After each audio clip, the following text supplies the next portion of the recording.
السلام عليكم ورحمة الله وبركاته.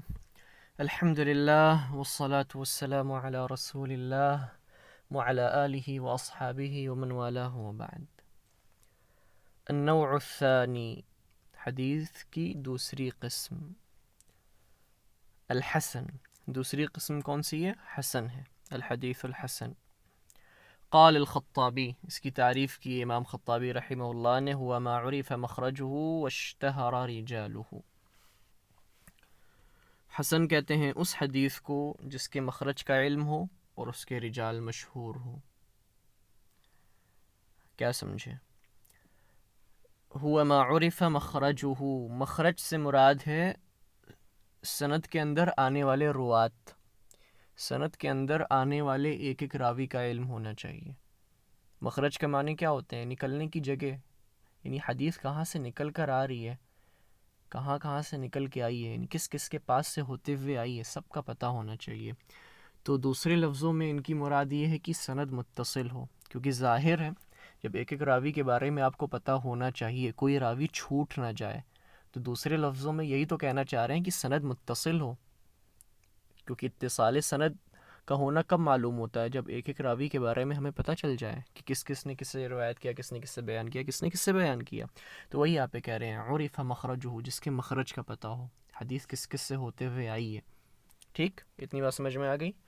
آگے کہہ رہے ہیں واشتہر رجالہ، اور اس کے رجال مشہور ہوں. کس چیز میں مشہور ہوں وہ یہاں نہیں لکھا ہوا ہے، اور اس کا مطلب یہ بتایا گیا ہے کہ واشتہر رجالہ، ان کے رجال کی شہرت ہو کس چیز میں؟ بالضبط والعدالہ، ضبط میں اور عدالت میں، حافظے کی مضبوطی میں اور عدالت میں. ان دونوں چیزوں میں علماء کے درمیان ان کی شہرت ہونی چاہیے. علماء ان کو ان کے ان دونوں وصف سے جانتے ہوں، ان دونوں صفت سے جانتے ہوں. یہ مطلب ہے اشتہر رجالہ کا. ٹھیک ہے، اب نیچے آئیے. کہتے قال ابو سلیمان الخطابی رحمہ اللہ وما عرف مخرجہ واشتہر رجالہ، جس کے مخرج کا علم ہو، جس کے رجال مشہور ہوں، اسی کو حدیث حسن کہا جاتا ہے. فاخرج بمعرفت المخرج، مخرج کی معرفت سے کس چیز کو نکال دیا؟ منقطع کو نکال دیا. کیونکہ میں نے بتایا متصل، حدیث کی سند متصل ہو، تو ظاہر سند متصل ہو، کہنا چاہ رہے ہیں سند متصل ہو تو کس کو نکالیں گے؟ منقطع کو تو نکالیں گے نا، کہ انقطاع نہ ہو، کوئی راوی ایسا نہ ہو جو چھوٹ جائے. کیونکہ راوی کا چھوٹنا اس بات پہ دلالت کر رہا ہے کہ سند میں انقطاع ہے. ٹھیک ہے، آگے وحدیث المدلس قبل بیانہ، مدلس کی حدیث کو بھی نکال دیتی ہے یہ چیز. یہ قید مدلس کی حدیث کو بھی نکال دے رہی ہے. کیوں؟ کیونکہ مدلس راوی بھی کیا کرتا ہے؟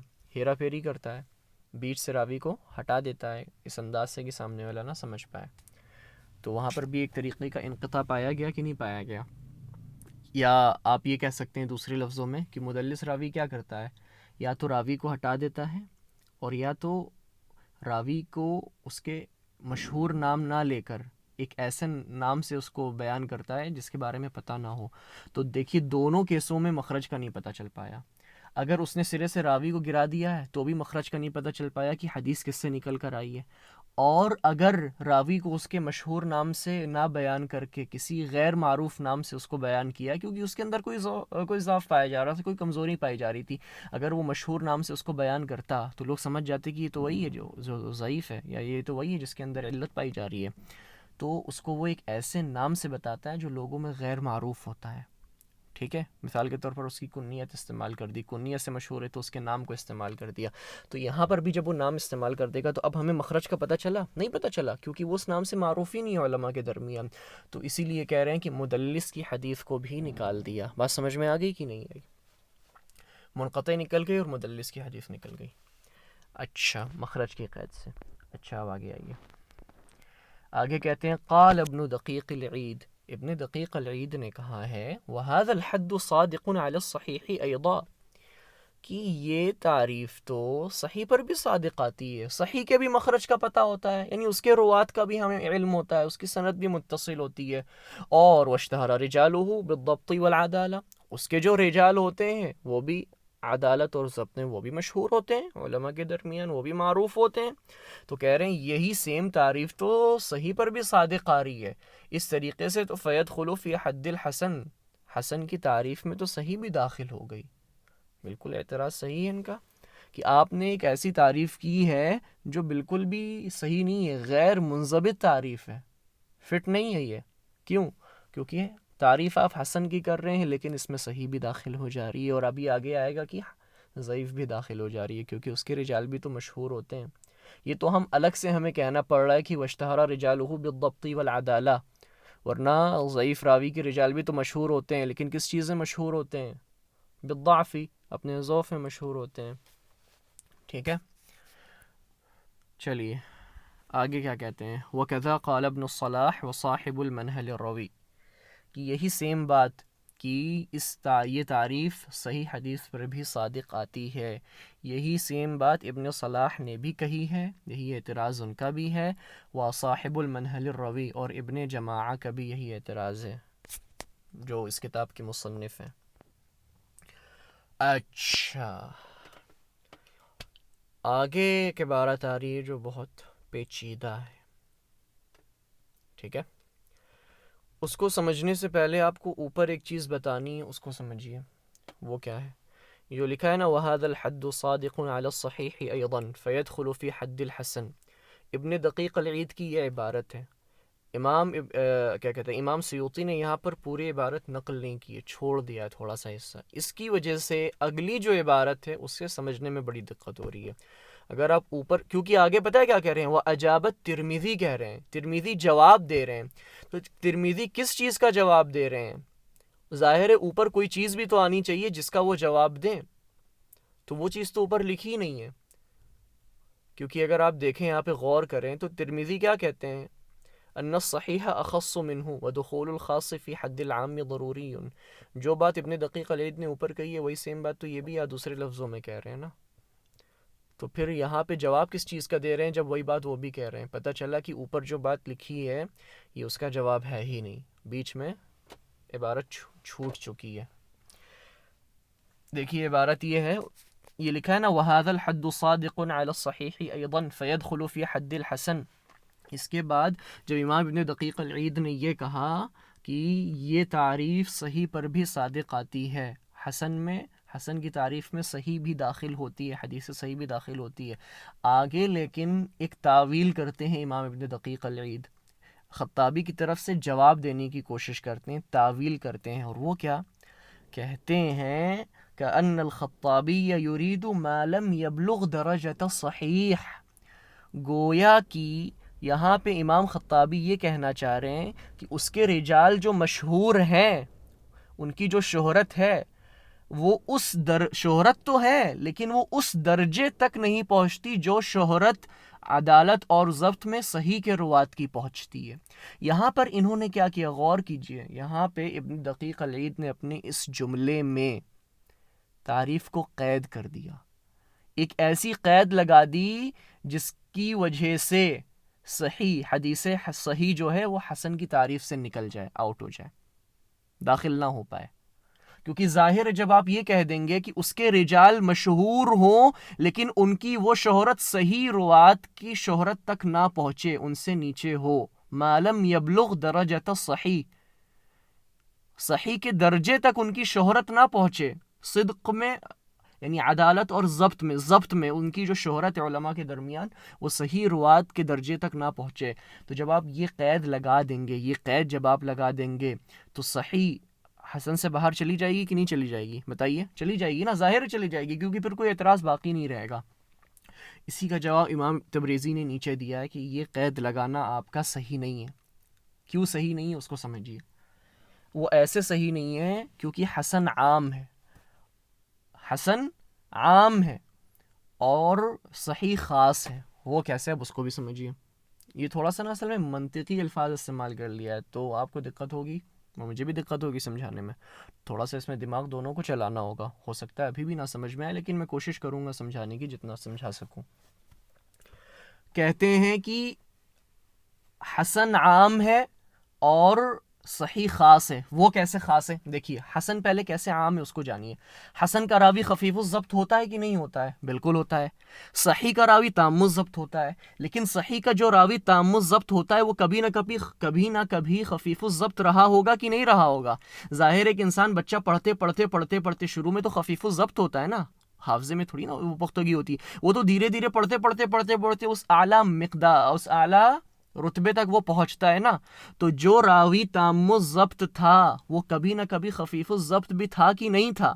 تو خفیف الضبط کی جو صفت حسن کے راوی میں پائی جا رہی ہے وہ صفت صحیح کے راوی میں پائی گئی کہ نہیں پائی گئی؟ کیونکہ کبھی کسی زمانے میں وہ صفت اس کے اندر موجود تھی کہ نہیں. ظاہر ہے 10 آپ کہیں 10 کی گنتی، تو 10 کی گنتی میں 8 بھی داخل ہے، 9 بھی داخل ہے، 7 6 سب داخل ہے کہ نہیں. لیکن 6 کی گنتی میں کیا 10 داخل ہے؟ نہیں داخل ہے نا، کیونکہ 10 عام ہے اور 6 کیا ہے؟ خاص ہے.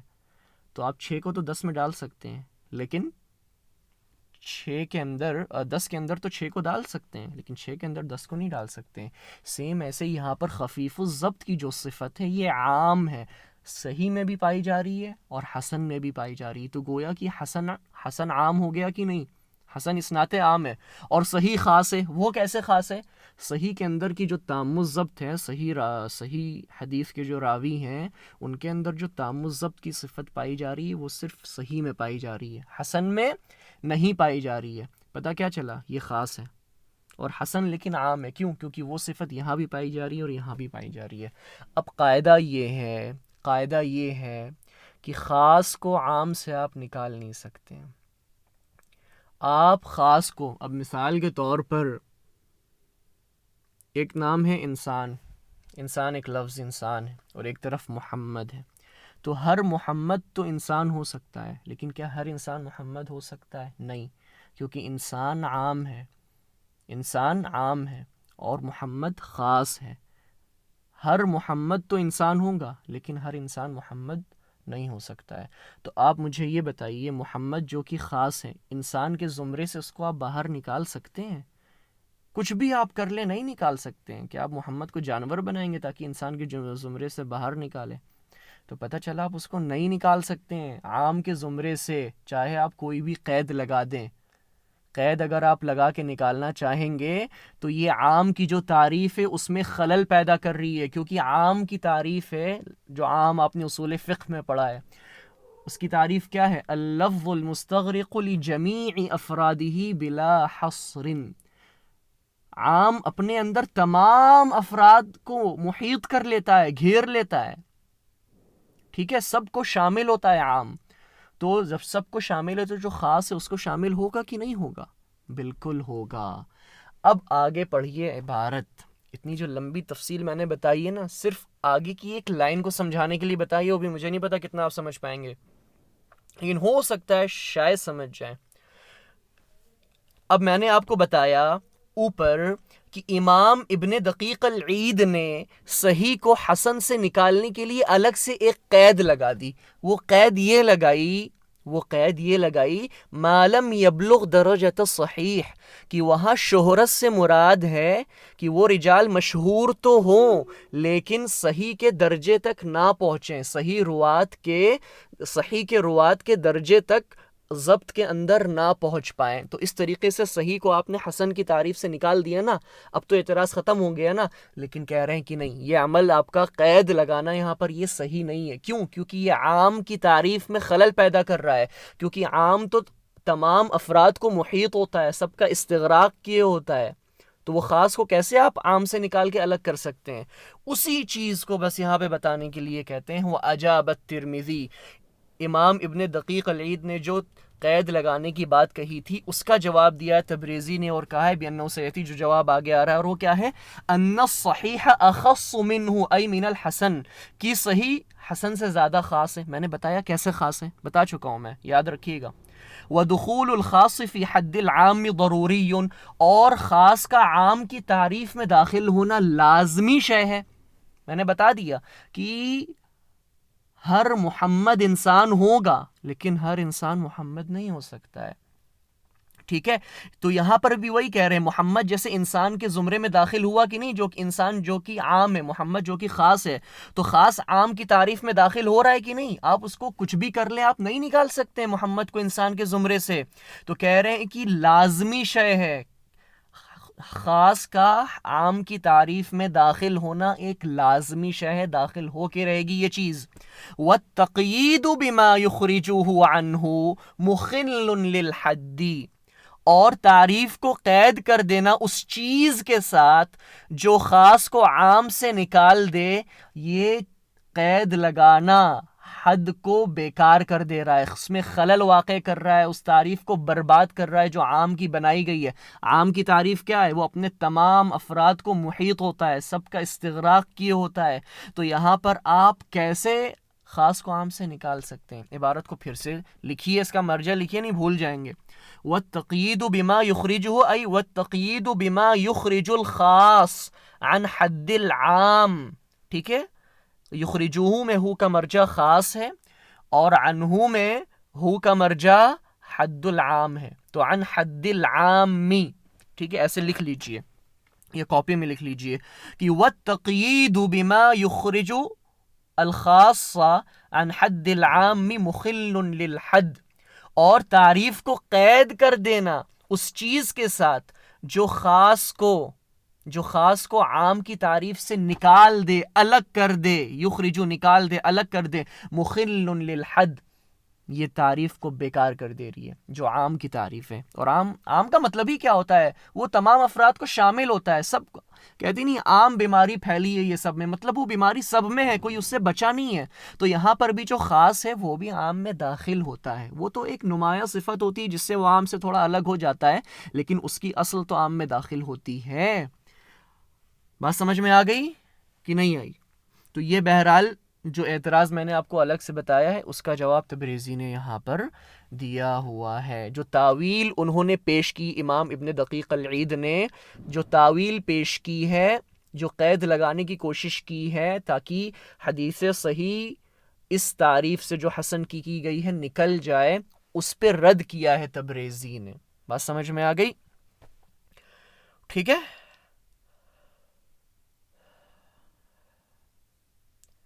اور اچھا آپ کو ایک اور بات بتاؤں, اب تبریزی نے جو جواب دیا ہے نا, پھر اس پر بھی رد ہو گیا ہے, اس کا بھی پھر جواب ہے, جواب الجواب, اس پر بھی رد کیا ہے. وہ کس نے کیا ہے؟ حافظ ابن حجر نے کیا ہے.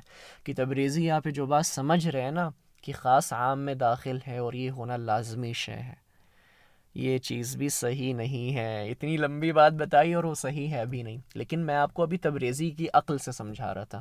امام تبریزی نے جو بات بتائی ہے اور جو کہنا چاہا ہے, ابھی میں ان کے دماغ سے آپ کو سمجھانا چاہ رہا تھا کہ وہ کیا کہہ رہے ہیں, وہ کس انداز سے خاص کو عام میں داخل کر رہے ہیں, وہ کس انداز سے اور کس وجہ سے صحیح حدیث کو حسن میں داخل کر رہے ہیں, کس انداز سے وہ صحیح حدیث کو خاص مان رہے ہیں اور حسن حدیث کو عام مان رہے ہیں. میں نے سب سمجھا دیا, اس کو پھر سے شروع سے ایک بار پھر سے سنیے گا اس ویڈیو کو, ٹھیک ہے. آگے اب تبریزی نے لیکن جو جواب دیا ہے ابن دقیق العید کے اعتراض پر یا ان کی تاویل پر, ان کے قید لگانے پر, عراقی نے کہا وہ ہوا متجہون. یہ بڑا زبردست جواب دیا ہے تبریزی نے. لیکن عراقی کے جو شاگرد ہیں امام ابن حجر رحمہ اللہ, انہوں نے کہا ہے کہ نہیں, آپ نے زبردست کہہ دیا لیکن ہمارے ہاں زبردست نہیں ہے, بلکہ وہ جواب ہی صحیح نہیں ہے, غلط ہے, صحیح جواب نہیں ہے. اب وہ جواب کیا ہے میں یہاں تو نہیں بتاؤں گا, اور وہ ابھی بھی نہیں بتاؤں گا, وہ میں انشاءاللہ پھر کبھی اس پہ ہم لوگ بات کر لیں گے. لیکن ابھی جو کتاب میں لکھا ہے اتنا سمجھنا ہمارے لیے اصل تھا, وہ میں نے آپ کو سمجھا دیا. اگر نہ سمجھ میں آئے تو پوچھ لیجئے گا. اور میں یہیں پہ ویڈیو کو اب روک رہا ہوں, ٹھیک ہے. وصلی اللہ علی نبینا محمد وعلی آلہ وصحابہ اجمعین. والسلام علیکم ورحمۃ اللہ وبرکاتہ.